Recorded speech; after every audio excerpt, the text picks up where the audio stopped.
Buenas tardes a todos, bienvenidos y bienvenidas. Este es el segundo ciclo la segunda sesión del ciclo de webinars sobre incidencia pública de las organizaciones.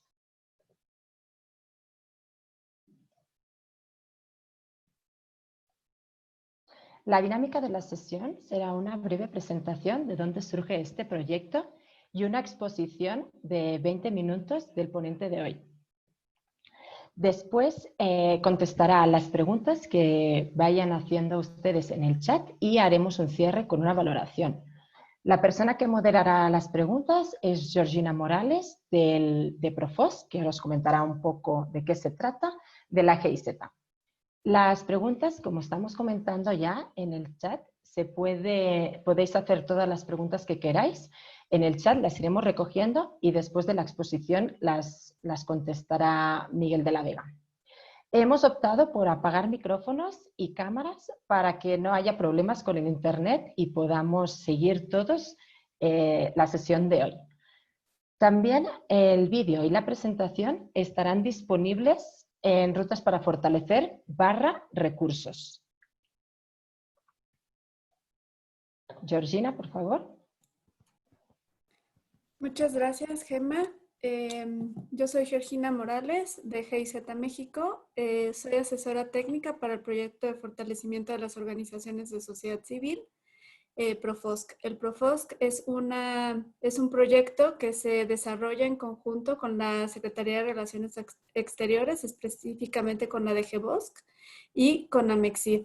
Tiene como objetivo promover que la sociedad civil mexicana pueda ejercer más incidencia en políticas públicas de buena gobernanza en el marco de la Agenda 2030, específicamente en el ODS 16. Tenemos dos líneas de acción de manera específica, una que es la participación al diálogo de incidencia y el otro el fortalecimiento en incidencia en políticas públicas, tanto a organizaciones como a redes.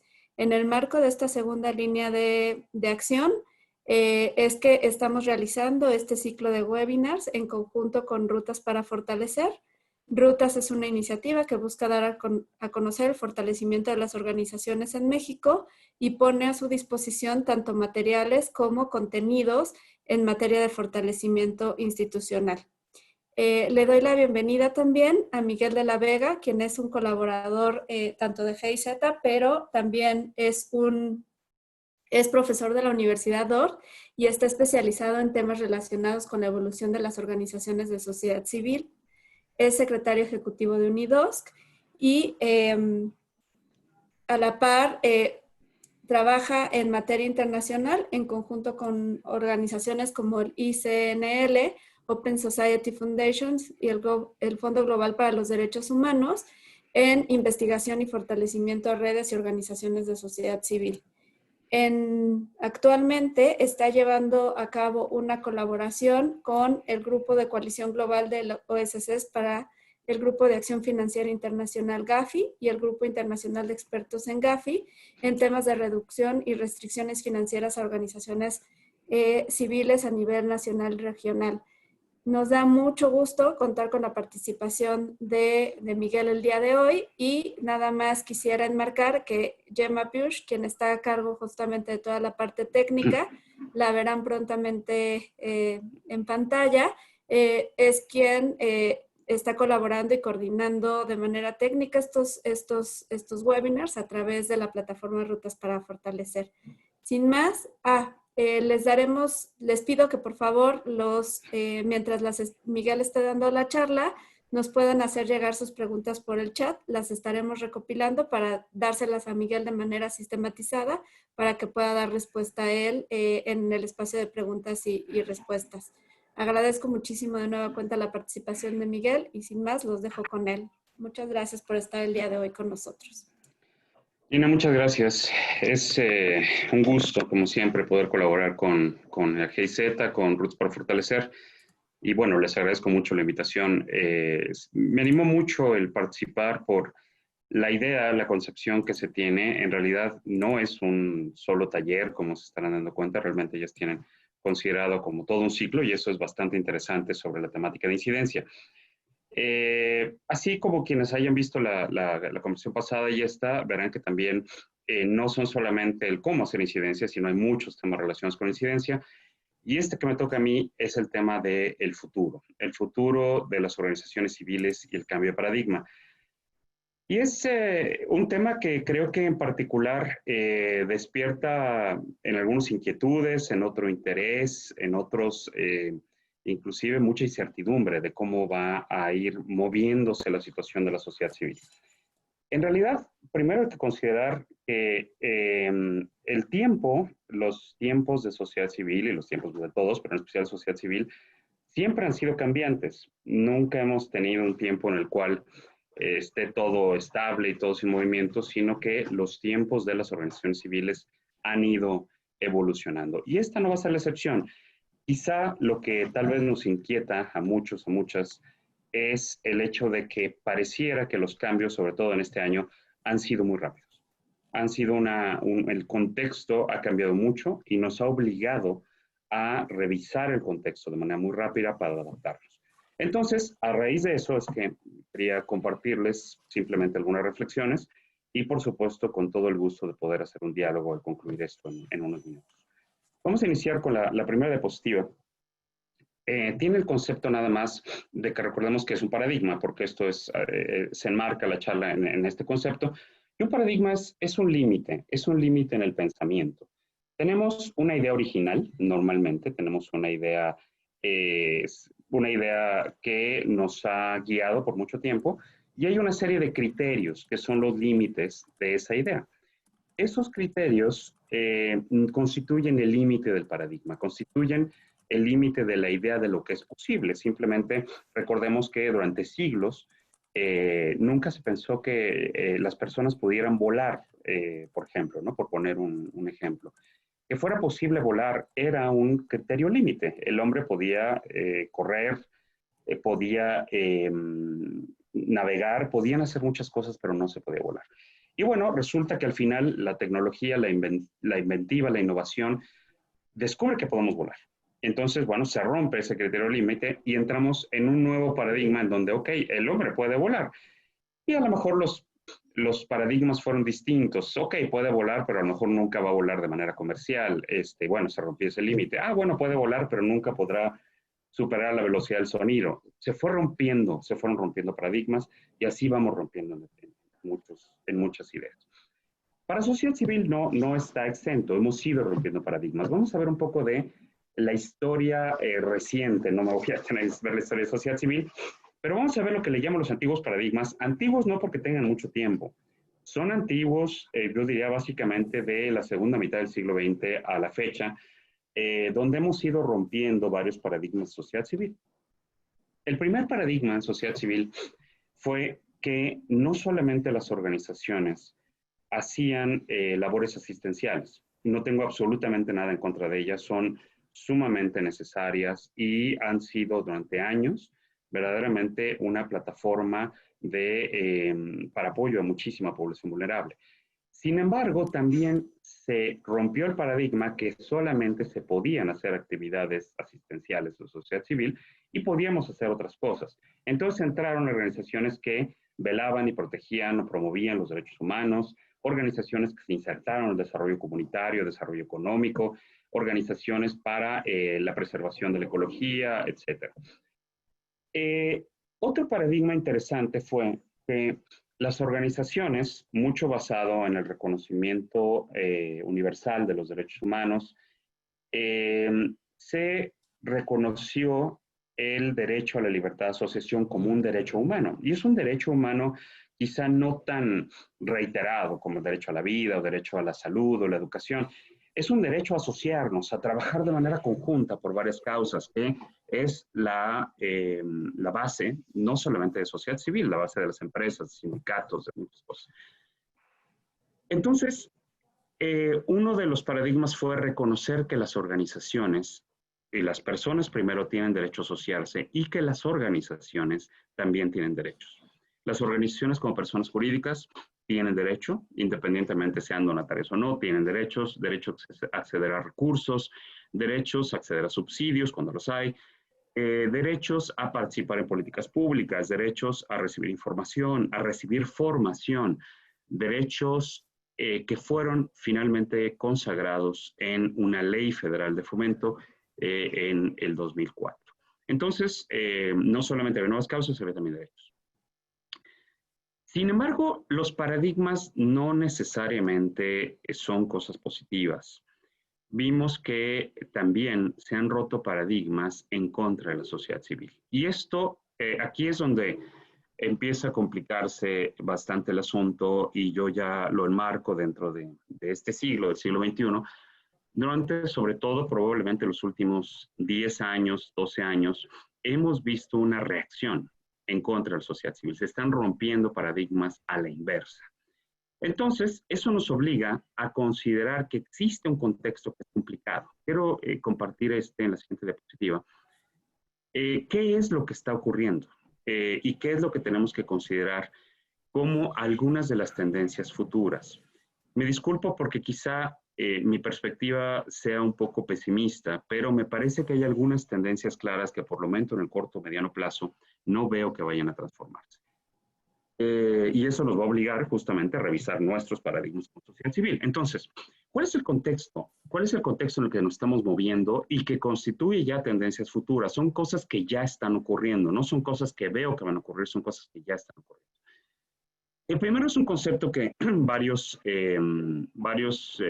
intelectuales a nivel internacional, a nivel nacional también, han llamado como democracias iliberales. Las democracias iliberales son gobiernos que se ha demostrado ya en la práctica, independientemente de la tendencia ideológica que puedan tener, son gobiernos que actúan más como gobiernos de corte autoritario, donde ciertas instituciones, ciertas políticas y ciertas leyes a favor de la democracia son incómodas. Lo hemos visto en casos como, a nivel internacional me refiero, como Hungría, por ejemplo, donde se ha visto prohibido el financiamiento internacional a organizaciones civiles, obligando a muchas organizaciones a abandonar el país. Lo hemos visto en países en África, donde existe la sociedad civil, pero se atacan ciertas causas. Por ejemplo, las causas del movimiento LGTBI son perseguidas y son consideradas ilegales en determinados países. Lo vemos en Rusia, con coerción a la libertad de expresión, pero también lo vemos en nuestra región. Lo vemos en países tan disímiles como Venezuela, lo vimos en Ecuador con disoluciones forzosas, lo vimos en Bolivia, lo vemos en Brasil y lo vemos en México. No hay una tendencia necesaria, ya sea de un poco anacrónica, derecha o izquierda, que nos diga que eso no es una democracia liberal. Una democracia liberal atenta contra el proceso democrático a pesar de haber llegado por vías democráticas al poder. Entonces, ¿qué hace una democracia liberal con respecto a la sociedad civil? Pues las organizaciones civiles son vistas como un obstáculo. En particular aquellas que trabajan en procesos de incidencia, en procesos de derechos, con población vulnerable, activistas, etc. Las organizaciones son vistas más como un obstáculo que como una forma de participación ciudadana que complementa, que enriquece, que participa en el diálogo y la construcción del Estado.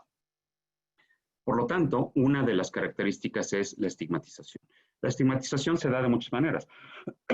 Se da en cuanto a acusaciones sin fundamento. Ya lo hizo el presidente Bolsonaro cuando acusó organizaciones no gubernamentales de los incendios en el Amazonas el año pasado.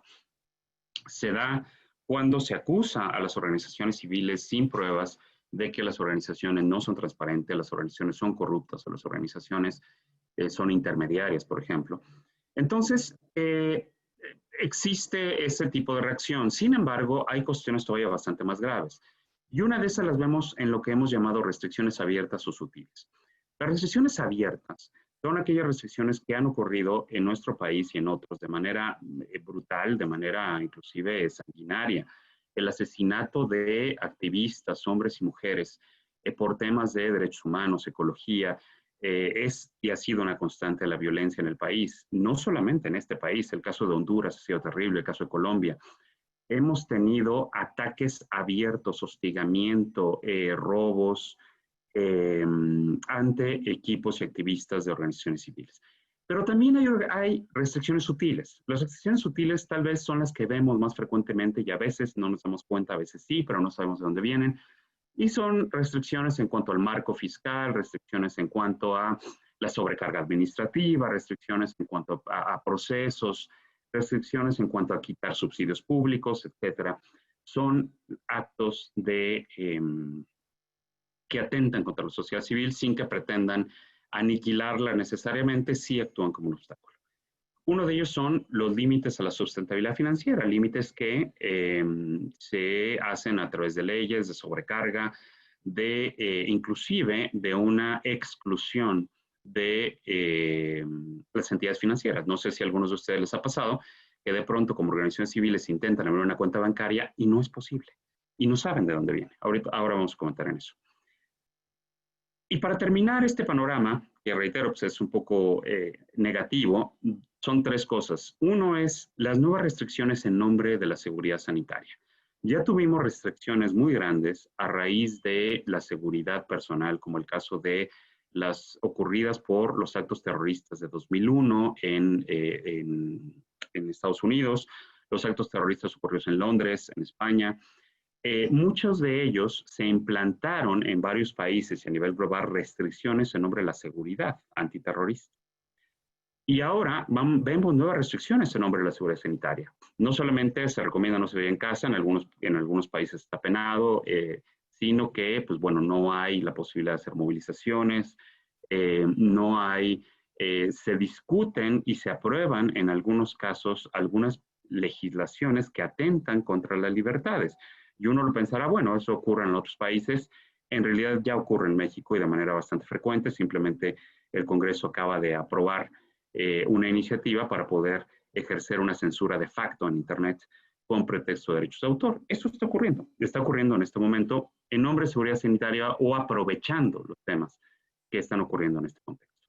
Y por supuesto también hay un contexto de menos recursos para todo el mundo y también para las organizaciones civiles por una economía en recesión. Entonces, para cerrar esto y ya pasar a los paradigmas, vemos un contexto y tendencias que no van a ser favorables a la sociedad civil en un entorno cada vez más restrictivo, con menos recursos, con más límites, con más restricciones a las libertades. Y desafortunadamente creo que a pesar de los buenos avances que han logrado varios colegas en varios estados y a nivel nacional, sí lograremos avanzar en algunas cosas, pero veo muchas más restricciones, por lo menos en un mediano plazo. Y hablando de mediano plazo me refiero a los próximos 2 o 3 años. Sin embargo, creo que estas tendencias van para más largo. Ahora, esta reflexión en qué se enmarca, ya donde voy ya a la parte central, revisemos cuáles serían los paradigmas que tendríamos que cambiar de la sociedad civil. Se enmarca en una reflexión muy sencilla. La reflexión es, ¿qué pasa si la sociedad civil no puede incidir para cambiar todo esto? Lo que van a ver son muchas recomendaciones de cómo incidir para cambiar políticas públicas, cómo incidir para cambiar leyes, etcétera. Lo van a ver a lo largo de estos webinars y me parece fantástico y sigo creyendo en eso, que es absolutamente necesario e importantísimo, relevante. Sin embargo, ¿qué pasa si no lo podemos lograr? ¿Qué pasa si no podemos hacer los cambios? Entonces, la única cuestión que me ocurrió es, creo que lograremos hacer algunos cambios, pero no todos. Por lo tanto, tendríamos que repensar para sobrevivir la forma en la cual nos organizamos, la forma en la cual actúa la sociedad civil. Y en este sentido, traigo 4 o 5 paradigmas que voy a tocar muy rápidamente y profundizaré la parte de preguntas. El primero es la forma en la que nos organizamos. Creo que el hecho de pensar que el máximo nivel de institucionalidad, de ser organizaciones constituidas y donatarias autorizadas, me parece que ya es anacrónico. Me parece que tenemos que pensar en organizaciones, cómo hacemos para fomentar el desarrollo y la sustentabilidad de organizaciones que no son donatarias. Pero aún más que eso, ¿cómo hacemos para profundizar el financiamiento y el reconocimiento de derechos a organizaciones que no tienen existencia legal? Las organizaciones que no tienen existencia legal tienen todo el derecho a existir, todo el derecho de incidir, de participar, porque la propia Constitución así lo reconoce. Y si no, que le vayan a decir a las patronas en Veracruz que no tienen existencia legal, que por favor no tienen derecho a hacer lo que hacen.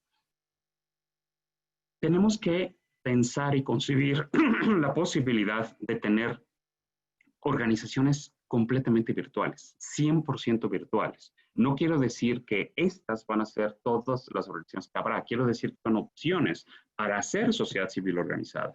Entonces tendríamos que hablar un poco del debate que se está dando en otros lados sobre home organizations, organizaciones que no tienen una oficina, organizaciones que trabajan desde casa, organizaciones completamente virtuales. Órganos de gobierno que sean alternativos. Los esquemas de gobierno que tenemos en sociedad civil formalmente constituida, jerárquica, tradicional, ya no son suficientes para muchas organizaciones. Se requieren órganos de gobierno mucho más democráticos, mucho más participativos, que tengan la misma validez legal. Entonces tendremos que discutir si no necesitamos órganos que sean democráticos, horizontales, órganos de gobierno externos que realicen labores de supervisión, etc. Entonces, ¿cuál es el primer paradigma? Repensar la forma en que se organizan las personas para hacer sociedad civil organizada. El segundo paradigma sería, en la siguiente diapositiva, ¿cómo está el tema en el espacio virtual? Si estamos trabajando tanto en los espacios virtuales, considerar tres cosas que expuso el relator especial para la libertad de asociación de Naciones Unidas el año pasado. La primera es que los derechos humanos son igualmente vigentes, tanto en el plano real o físico como en el plano virtual. O sea, los derechos humanos, porque estemos en un plano virtual, no dejan de existir y se tienen que respetar, y hay una obligatoriedad del Estado por defenderlos. Y eso va para entender del fenómeno de que hay una virtualización del espacio ciudadano. Eso es un paradigma importante que tenemos que considerar. El espacio de la acción ciudadana se ha vuelto virtual sin dejar de ser presencial y sin que implique dejar el espacio real, pero también requerimos que ese espacio virtual tenga una mayor democratización, donde puedan participar todos, pero puedan participar bajo un marco de respeto a la libertad de expresión, un marco de derechos, un marco de pluralidad, de diversidad, y que las redes sociales puedan actuar bajo esa perspectiva de derechos. Mucho tendrá que ver en el diálogo y la incidencia que tiene que ser sociedad civil, no solamente con respecto a gobiernos, sino también contra las grandes corporaciones que no han tenido una perspectiva de derechos en cuanto a la actuación dentro de las redes sociales. Los otros dos, para ya ir yéndonos hacia el final de la siguiente diapositiva, por supuesto que se requieren muchas reformas en el marco legal. Algunos de los nuevos paradigmas sería que hubiera un reconocimiento universal de derechos. Con esto me refiero universal a todo tipo de organizaciones.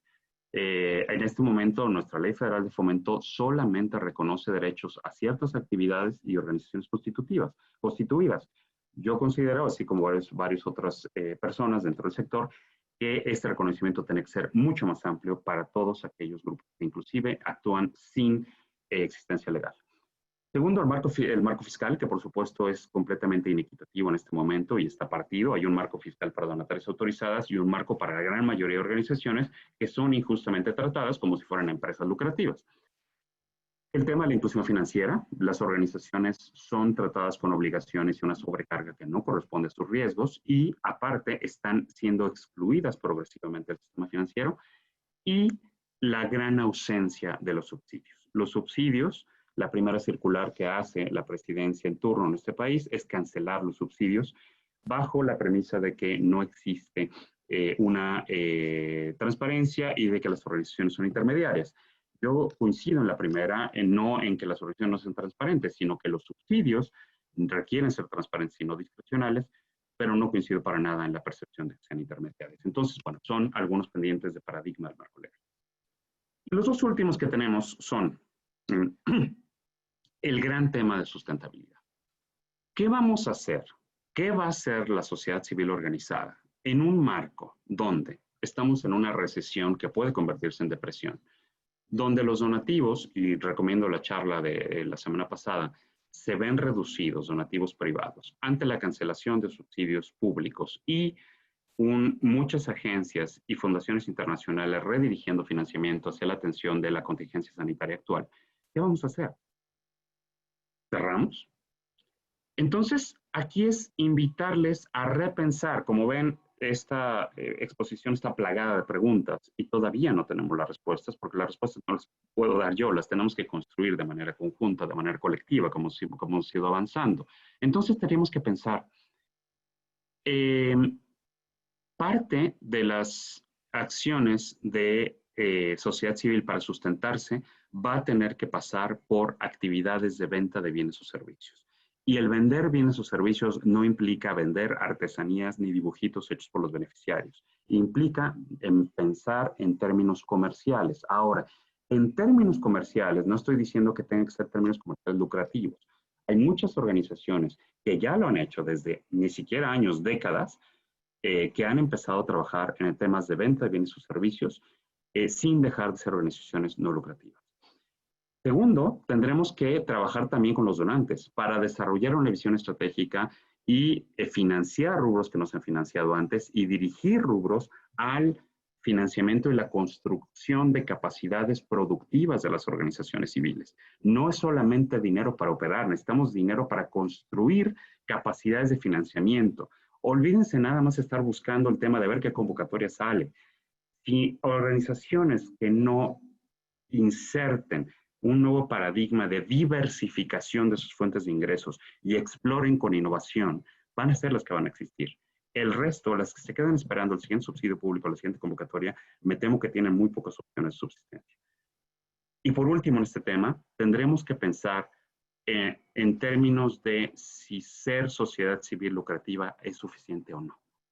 Ser sociedad civil no lucrativa ha sido muy útil y ha sido de mucho beneficio para el impacto social. Sin embargo, no necesariamente van a sustentar a las organizaciones. Con esto no quiero decir que nos convirtamos en empresas. Quiero decir que tal vez tendríamos que explorar la posibilidad de tener organizaciones lucrativas asociadas a las organizaciones no lucrativas y explorar ese amplio mundo todavía bastante innovador de empresas sociales. Creo que tenemos que transcurrir nuestras reflexiones por ahí. Y cierro con lo siguiente, que es la transparencia.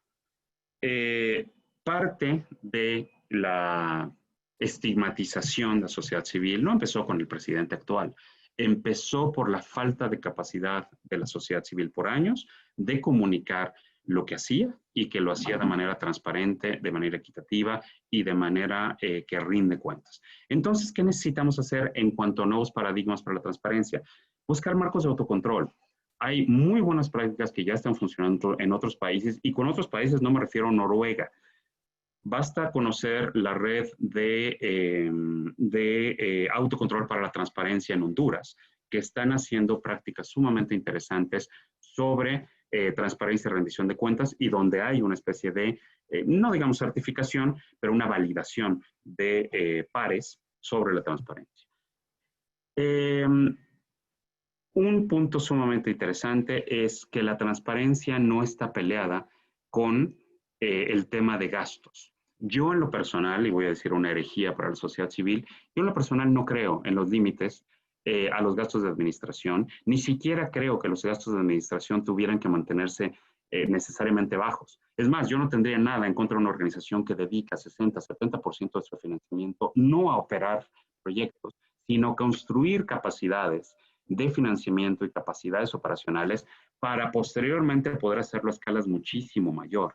Me parece que la eficiencia financiera dentro de la transparencia, el mantener siempre bajo los costos administrativos y el desarrollo, nos hace mantenernos como organizaciones que no somos capaces de sustentarnos, que no somos capaces de hacer crecer la escala de nuestros proyectos. Entonces, en ese sentido, tendríamos que romper esos paradigmas para poder hacerlo.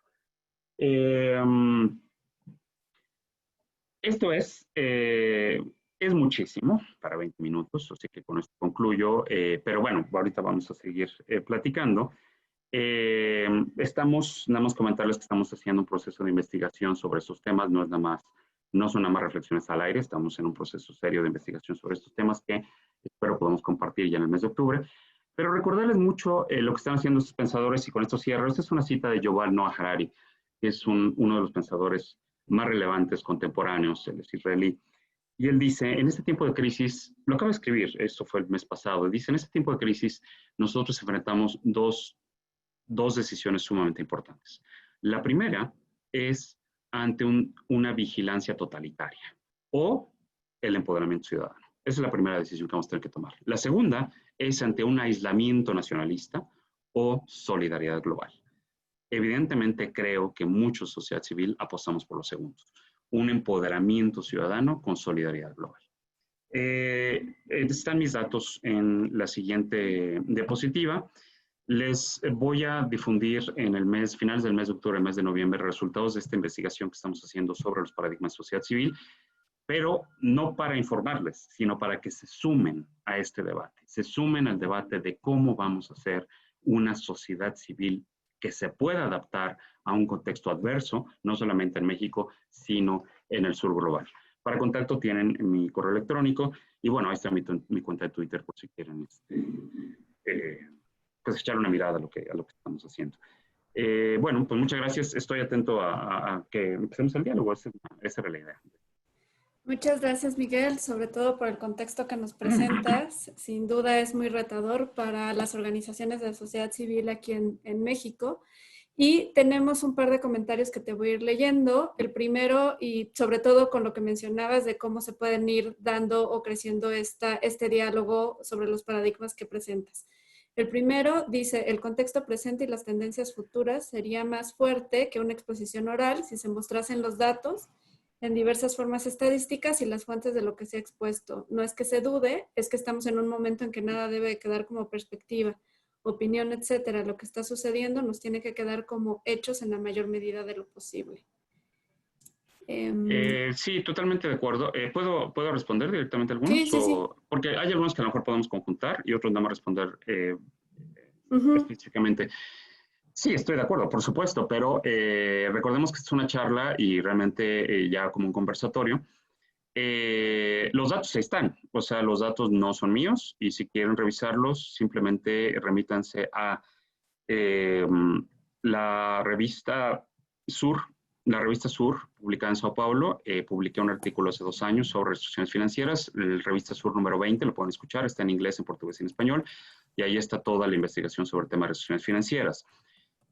Pueden buscar también en nuestro sitio que es derechososc.org.mx. Van a encontrar una bibliografía bastante amplia, incluyendo el artículo mencionado, no solamente mía, también de otros colegas, hombres y mujeres que están escribiendo sobre sociedad civil y van a encontrar muchos de los datos sobre restricciones, disminución del financiamiento, sobre políticas fiscales, legales, etc. Entonces es derechos osc.org.mx en la parte de publicaciones. Bienvenidos a visitarla y a leerla. Estoy de acuerdo que debe de basarse en eso y así es.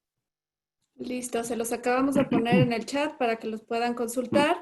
Y otra de las preguntas es, ¿cuáles serían los pasos concretos a seguir para ir cambiando el paradigma en México y en manos de quién están? ¿Cómo se puede participar en el cambio que se propone? Yo creo que parte del paradigma, en realidad, no es esperar a que cambien las leyes. Yo no invitaría a nadie a decir, bueno, vamos a esperar a ver qué día. Estoy leyendo aquí un comentario lo voy a leer de una vez porque creo que va justo en esta pregunta. Dice, tenemos 47 años de estar trabajando como asociación no lucrativa y en este momento no hemos podido renovar los deducibles. Nos ponen trabas y más trabas, entendiendo las situaciones nuevas, pero con tantos años no es posible que pongan esas trabas. ¿Y qué pasaría si mandamos al diablo a los donatarios autorizados? O sea, no lo digo que lo hagamos necesariamente, pero ¿qué pasaría si empezamos a pensar para qué realmente nos sirve ser donatario autorizado? Ser donatario autorizado solamente nos sirve para acceder a fondos privados, nada más. Eso es lo único que sirve. Nada más, no sirve para otra cosa. No sirve para venta de bienes o servicios. De hecho, restringe la venta de bienes o servicios. No sirve para acceder a subsidios. Aunque no hay subsidios federales, hay subsidios estatales. No sirve para acceder a fondos internacionales. Quien les haya dicho que tiene que ser donataria para acceder a fondos internacionales no conoce el tema. Muchísimas agencias y muchísimas fundaciones privadas a nivel internacional no van a pedir el requisito de ser donatario autorizado. Algunas lo hacen, es cierto, pero la gran mayoría no lo hace. Entonces, en ese sentido es, ok, ¿por dónde empezar? Tenemos que empezar por uno mismo. Es como cuando decimos, ¿por dónde empezamos para no tirar basura? Bueno, empecemos no tirando basura a uno mismo y luego ya le decimos a los demás. Aquí se trata de repensar el paradigma propio. ¿Cuál es la sugerencia? ¿Por dónde empezar? Uno, ¿cómo está su modelo de sustentabilidad? ¿El modelo de sustentabilidad de verdad donatario autorizado le sirve? Si no les sirve, no se metan a ser donataria autorizada. La gran mayoría de las organizaciones en este país no son donatarias autorizadas y han sobrevivido así no años, décadas. No había donatarias autorizadas en los 80s y había organizaciones de sociedad civil. La sociedad civil existió en este país por siglos. Segundo, ¿qué otras cosas podemos hacer para innovar? Uno de los grandes problemas de sociedad civil es que nos da miedo innovar. Nos da miedo innovar porque podemos fracasar y podemos perder dinero. Si eso lo hicieran las empresas privadas, no habría innovación, no se hubiera creado el iPhone, no se podría haber volado, no se crearían los viajes espaciales. Entonces, necesitamos innovar en la manera en la cual hacemos sustentabilidad de sociedad civil. Y con innovar no me refiero a que ahora se pongan a fabricar motores espaciales. Con innovar me refiero a que exploremos lo que han hecho otras organizaciones, que han producido tamales para distribución industrial, que han puesto tortillerías de barrio, que han producido servicios, que venden investigaciones, que son asesoras de municipios. Son organizaciones que están concibiendo la forma de sustentarse, no nada más en buscar la siguiente convocatoria multicompetida, sino buscar qué formas ellos producen.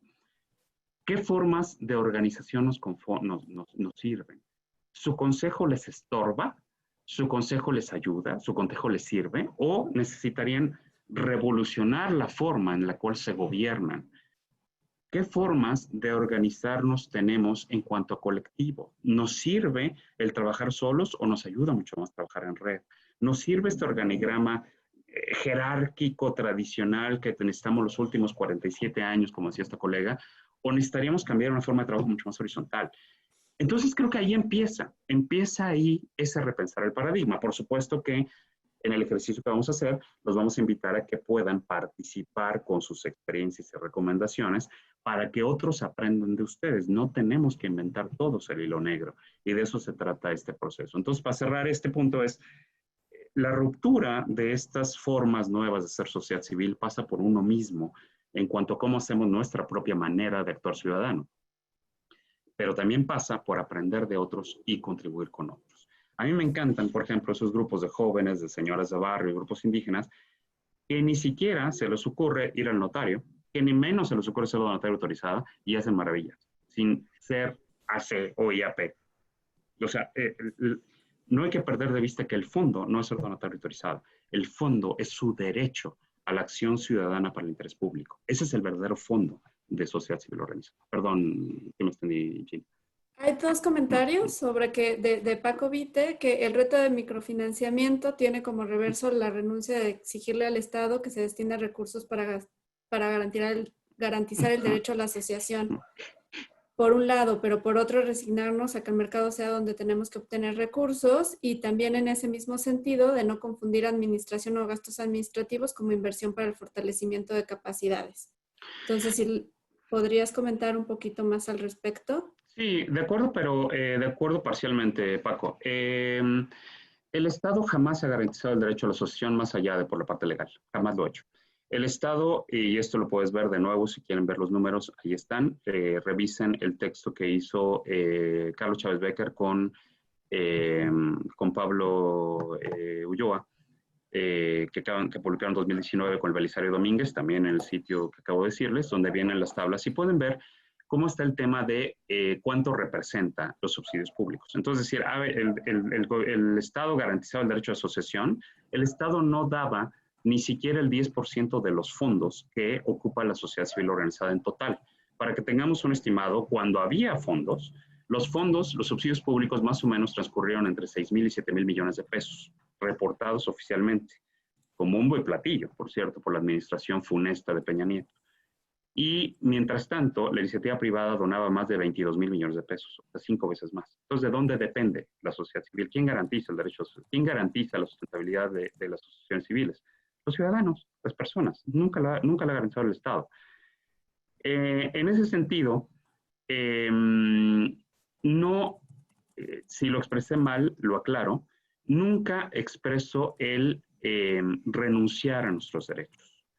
Se trata de exigirlos, por supuesto. Yo creo que debe haber subsidios federales, pero los subsidios federales tienen que ser equitativos, tienen que ser transparentes y no como se tenían. Los subsidios no eran transparentes y no eran equitativos. Ni siquiera la mitad, de nuevo demostrado en estas publicaciones, demostrado también por Alternativas y Capacidades, la mitad de los subsidios reportados de 2012 a 2018 ni siquiera fueron entregados a sociedad civil organizada. Se entregaban a organizaciones generadas por los gobiernos que contaban por CLUNY. Entonces, en realidad, los fondos públicos han sido sumamente minoritarios.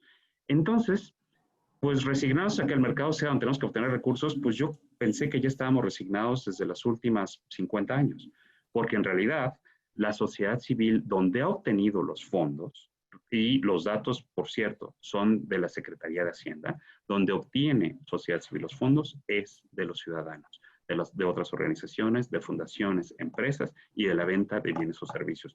Entonces, pues yo pensé que ya estábamos resignados. Y creo que si eso nos ha demostrado ser la tendencia de la sustentabilidad de los últimos décadas, pero bueno, no hablemos tanto, hablemos los últimos 5 o 6 años, entonces sí tendríamos que pensar cómo ante un mercado que enfrenta una recesión y una posible depresión, cómo vamos a ampliar esa capacidad de removilización de recursos. Del segundo comentario de Paco, estoy absolutamente de acuerdo. No confundo administración con inversión en fortalecimiento de capacidades, pero sí creo que establecer un límite a los gastos de administración de las organizaciones es absolutamente innecesario y así lo demuestran las legislaciones de muchos países. Si no, revisemos el ICNL, el Centro Internacional de Derecho No Lucrativo, que ha demostrado que en muchos países ni siquiera hay un límite a los gastos de administración, porque las organizaciones no tienen que ser tratadas como niños de kinder para decirles cuánto tienen que gastar en administración. Otra pregunta es, hablando de transparencia, ¿en dónde se pueden consultar el destino de los recursos de las organizaciones que no son donatarias? Pues para empezar, en los propios sitios de las organizaciones, muchísimas organizaciones que no son donatarias publican sus reportes y publican el destino de los recursos. Ahora, las organizaciones que no son donatarias no crean que son menos transparentes por no serlo.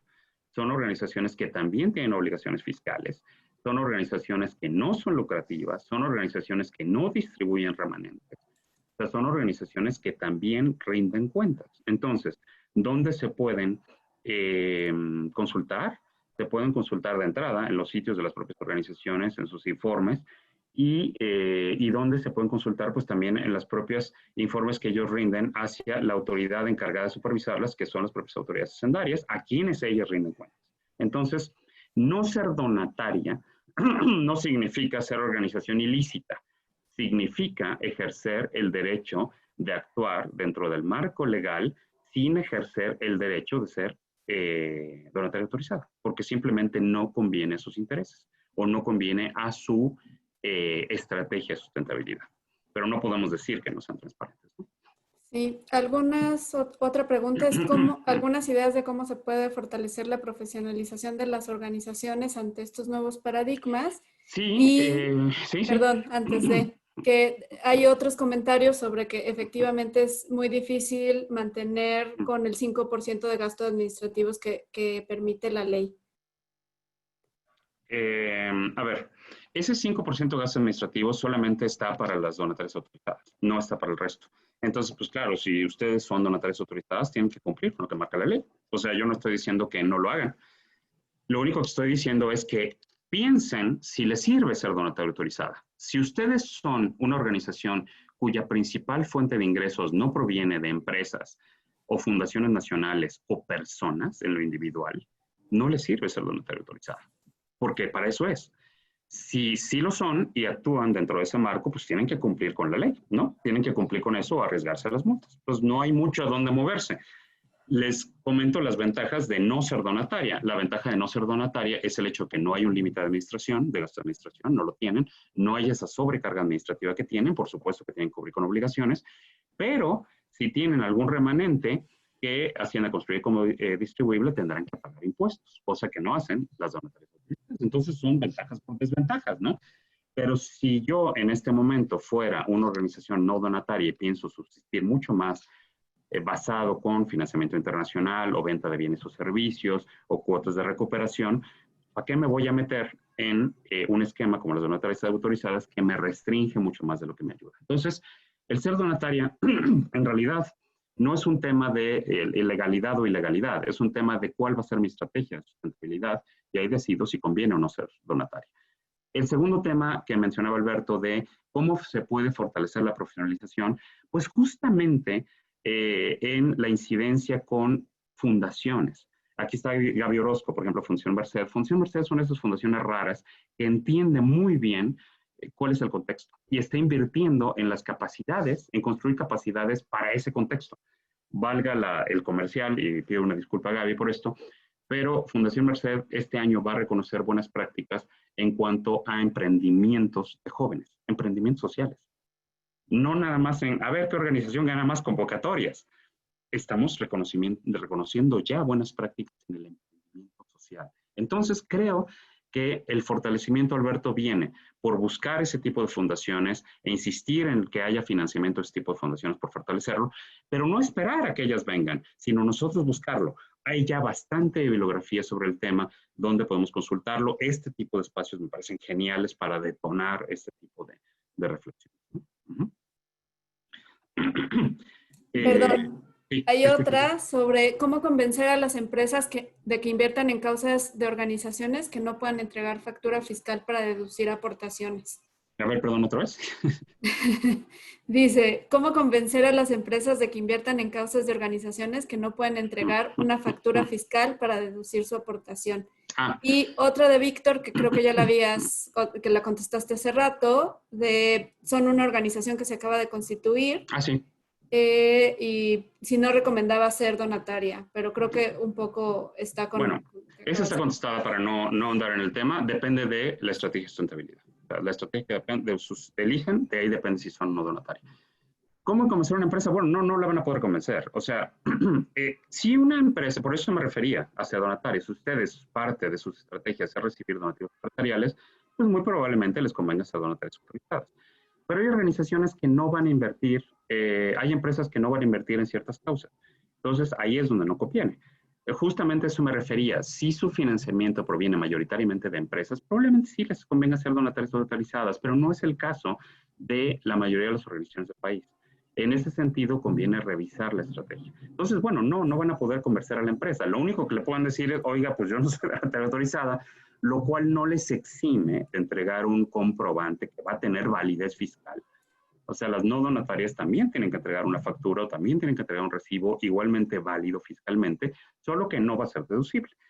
Habemos varios donantes individuales que no tenemos ningún reparo en donarle a organizaciones que no entreguen un recibo no deducible, porque para los 100 pesos que dono mensualmente a una organización, pues la verdad es que no me interesa mucho eso. Lo que me interesa es lo que la organización hace. Entonces, repito, la parte esa, ya no quiero andar mucho más en el tema porque no es un tema fiscal de esta charla, depende el tema, depende su estrategia de sustentabilidad, el estatus que van a tener en cuanto a ser o no donatario. ¿Tutu? Sí, justo, estoy leyendo listo, sí, un comentario de... creo que de alguna forma el tercer sector debe exigir la obligación del Estado su apoyo como derecho y otro, cómo se puede comenzar a transformar una C en una empresa social. Sí, de acuerdo que tenemos que seguir exigiendo al Estado. O sea, yo creo que el recuperar los subsidios federales tenemos que exigirlo. No solamente eso, tenemos que seguir exigiendo, como lo han hecho muchas organizaciones, en que esos subsidios, cuando se recuperen, porque estoy seguro que los vamos a recuperar, si no en nuestra administración en otra, que sean transparentes y sean equitativos, porque no lo eran. Entonces, claro, no debemos de dejar de exigir, no debemos de exigir libertad, respeto, no debemos dejar de exigirlos, pero también creo que no podemos sentarnos a esperar a que se recuperen todas estas cosas sin hacerlo. Porque entonces equivaldría que, bueno, yo me voy a sentar aquí en esta sillita, los siguientes, pues lo que resta del sexenio, a que regresen los subsidios para entonces poder buscar recursos. No, tengo que romper mi paradigma de cómo me sustento yo y también exijo, pero rompo el paradigma de cómo me sustento. Ahora, ¿cómo hacer para el cambio de hace empresa? Bueno, yo creo que hay varias estrategias. La pregunta es muy buena. Una es, no tienes que dejar de hacer lo que haces para empezar. Una asociación civil, una IAP, pero en especial hablando a las asociaciones civiles que tienen mucho más libertad que las IAP, una AC puede facturar. Esa es una de las grandes cosas que parecen mitos. Las AC pueden facturar, pueden vender bienes y servicios y pueden vender el bien y servicio que quieran, aún las donatarias autorizadas. ¿Tienen límites? Sí, sí los tienen. tienen límites a ciertos límites fiscales, que ya no quiero ahondar para no hacer una charla fiscal. Para eso, por favor, revisen el maravilloso manual que hizo Appleseed, la organización Appleseed. Ayúdame con el link, Gina, por ahí, no me acuerdo, appleseed.org, creo, .mx. Acaban de publicar una magnífica guía fiscal para organizaciones civiles. Revísenlo para que vean los límites.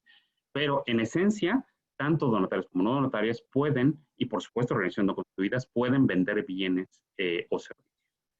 Pueden facturar y deben facturar para los servicios que están ofreciendo. Entonces, de entrada, no es necesario que cambien su constitución para vender bienes o servicios. Ahora, si quieren explorar el ser una empresa social, nada les impide constituir otra organización, constituirla como empresa social lucrativa. Y esa organización va a ser una organización con fines de lucro, pero también con una finalidad social. Ahí les va a venir un nuevo reto. El nuevo reto de las empresas, uno de los grandes retos de las empresas sociales es cómo equilibrar el capital inyectado a la empresa, porque ahí como es fin de lucro, pues yo sí espero mi tajadita, ¿no? Entonces, ¿cómo lo voy a equilibrar? ¿Qué tanto de las utilidades, porque ahí sí hay utilidades, se van a ir hacia los objetivos sociales y qué tanto se van a ir hacia los objetivos comerciales? Ese es uno de los grandes retos que está enfrentando las empresas sociales, no solo en México, sino en el mundo. Entonces, ustedes deciden, ¿qué es lo que más conviene? ¿Sigo haciendo lo que hago como soy y me incursiono en venta de bienes o servicios o no? Para eso, revisen las maravillosas experiencias de Downies con la venta de tamales, del Hipoderac en Puebla, que es una de mis consentidas, sobre su modelo de sustentabilidad. Revisemos el modelo de sustentabilidad de varias organizaciones que ofrecen y se sustentan con bienes y servicios. ¿No les funciona eso? Perfecto. Creemos una empresa social nueva. ¿No les funciona eso? Entonces habría que pensar qué es lo que más funciona en términos de, ¿les funciona seguir siendo AC? ¿O les funciona seguir siendo, más bien pasar toda la operación a una empresa social? No, a ver, recordemos que el fondo, ¿cuál es el fondo real de la sociedad civil? El fondo real de ser sociedad civil organizada es que haya espacios de participación ciudadana que puedan ayudar, coadyuvar a causas que son de interés público, sean derechos, personas vulnerables, ecología, 20,000 causas. ¿Cuál es el fondo? El fondo no es ser asociaciones civiles, el fondo no es ganar convocatorias, el fondo no es tener nada más subsidios públicos, el fondo es que haya espacios donde ustedes, hombres y mujeres, puedan participar para una causa de interés público. Si ese espacio es un ACE, si ese espacio es una IAP, si ese espacio es una cooperativa, si ese espacio es un sindicato, si ese espacio es una empresa social y coadyuva a la solución de esa causa, maravilloso. Y no estoy invitando a que dejemos las ACES o las IAPs. Estoy invitándoles a que pensemos fuera de esa caja y provocarlos, como dice Paco, en esa herejía provocadora que hace Harari. Bueno, yo también estoy haciendo herejías provocadoras. Al punto de decir, oigan, ¿y si ganamos dinero haciendo el bien, estará muy mal? Porque, digo, Coca-Cola ya lo gana, ¿eh? Sabritas ya lo gana vendiendo fritos también. Ya lo ganan los que venden videojuegos violentos. Ya lo ganan muchas empresas que no hacen ningún bien. ¿Por qué estaría mal que ganáramos dinero haciendo el bien? Digo, como otra herejía más provocadora a la cual me sumo. Por eso me encanta Harari, compadre. Por provocador. No, que no estoy de acuerdo con todo, ¿no?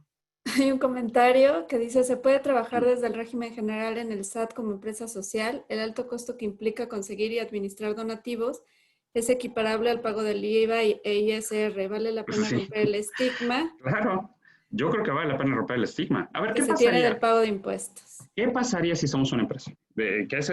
Analicemos este tema, porque dice la colega del AC, ¿cuál sería el paso? ¿Qué pasaría si nos pasamos a una empresa social? Okay.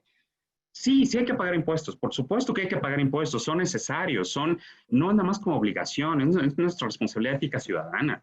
O sea, si no se pagan impuestos, simplemente no funciona el Estado. Entonces, claro que una empresa tiene que pagar impuestos, es deseable que lo haga, es ético que lo haga. Ahora, todas las demás empresas pagan impuestos y sobreviven, no solamente sobreviven, se sustentan y producen riqueza. Okay. ¿Dónde está la gran diferencia con las empresas sociales? La gran diferencia con las empresas sociales es que en vez de generar un lucro desmedido en la cual todo se queda en la distribución para los accionistas. Y entra en juego el acuerdo ético-social entre accionistas, la causa, comunidades, donde una parte efectivamente tendrá que pagarle a los accionistas la utilidad por conceptos de inversión en la empresa, y otra parte del remanente se va a la causa social. Ahora, ¿cuál será el acuerdo? No hay una ley que los obligue a que haya un porcentaje para la causa social o un porcentaje para los accionistas. Aquí basa mucho en el acuerdo, en la ética y la vocación social que la empresa tenga. Pero al final pasaría lo mismo, o sea, sería como si una organización donara. La única gran diferencia es en la autonomía de la causa. La causa va a ser autónoma, no va a depender de donativos, ni de fundaciones, ni de la buena voluntad del gobernante en turno, no va a depender de eso. Va a depender de su habilidad comercial para la venta de bienes o servicios que le permitan financiar una causa social. Ahora, no vayamos muy lejos. Hay muchas organizaciones que ya trabajan así. Si no, vayamos a ver al Hospital ABC aquí en la Ciudad de México. Para los que no lo conocen, es un hospital que es una institución social no lucrativa, que si uno le hace un estudio de mercado, si uno se rompe el brazo, y si uno se rompe el brazo y viene y no tiene cómo pagarlo, lo atienden y le compran una cuota de recuperación. Perfecto.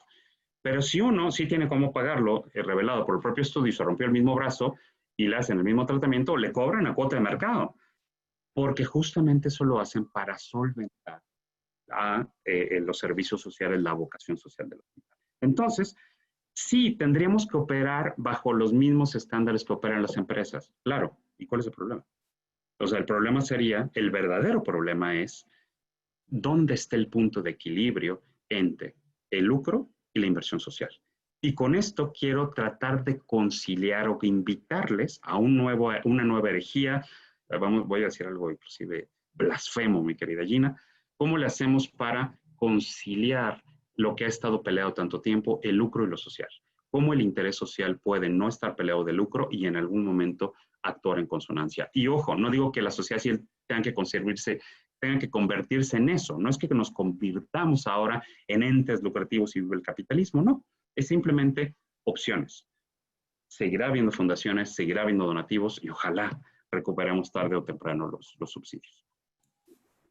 Pues muchísimas gracias, Miguel, por estas reflexiones y por invitarnos a pensar fuera de la caja y a pensar nuevas opciones justamente para la conformación de las organizaciones y una nueva también manera de vincularnos. Vamos a ir cerrando porque se nos está agotando el tiempo, entonces nada más les vamos a pedir, por favor, que nos ayuden con la encuesta de valoración del webinar. Les llevan 3 minutitos. Ahorita les vamos a poner en el chat justamente el enlace. Les pedimos de verdad que nos ayuden con su valoración porque nos ayuda mucho justamente a ver cómo valoran ustedes la charla, pero también a pensar en nuevas charlas y nuevos webinars y nuevas temáticas en temas de incidencia y de fortalecimiento para las organizaciones. Muchas gracias, Miguel. Te pediría que nos des unas palabras de cierre. Gina, pues más que cerrar yo, quisiera que cerraran, invitarles a cerrar visitando a otros colegas. Por aquí está Jackie Butcher del CIESC. Visiten lo que ha hecho el CIESC, ha hecho cosas maravillosas y CIESC está dentro de este proyecto de fortalecimiento, Roots para Fortalecer. Tienen algunas publicaciones que son muy interesantes en términos de sustentabilidad. De Fundación Merced, ya lo comenté, vale mucho la pena y el propio esfuerzo de Roots para Fortalecer. No sé si tienen por ahí el link de Roots para Fortalecer, así está allá abajo. Vale la pena verlo por los procesos de fortalecimiento que se están haciendo, las tendencias hacia adelante. Y creo que podemos encontrar muchas respuestas del cómo fortalecernos hacia allá. Entonces, simplemente invitarlos a que lo revisen. Por aquí anda Zoila de la Vega también, el sitio de CEMEFI siempre relevante, tenerlo en cuenta. Entonces, vamos, esto no lo respondo yo. Estas preguntas no son para responderlas yo, las vamos a responder entre todas y todas. Y le doy muchas gracias a los colegas por haberse de verdad tomado el tiempo para venir a escuchar estas herejías y venir a debatir, porque al final las respuestas las vamos a encontrar entre todas y todos. Entonces, pues, ¿dónde empezar? Pues ustedes mismos, y estamos a sus órdenes en los datos ya mencionados. Muchas gracias, de verdad, por su tiempo. Sí, muchas gracias, Miguel, y les invitamos nada más a todos los demás al siguiente webinar, que será el No, perdón, ahora les digo. El 19 de agosto con Paulina Cerdán del Centro de Colaboración Cívica en Espacios Cívicos e Incidencia, Desafíos para la Sociedad Civil. Estará hablando justo de uno de los paradigmas que mencionaba Miguel, que es el cierre justamente de espacios para la incidencia en procesos democráticos. Entonces, esperamos contar con su participación en el siguiente webinar. Muchas gracias a todos. Es el 19 de agosto. Gracias, Miguel.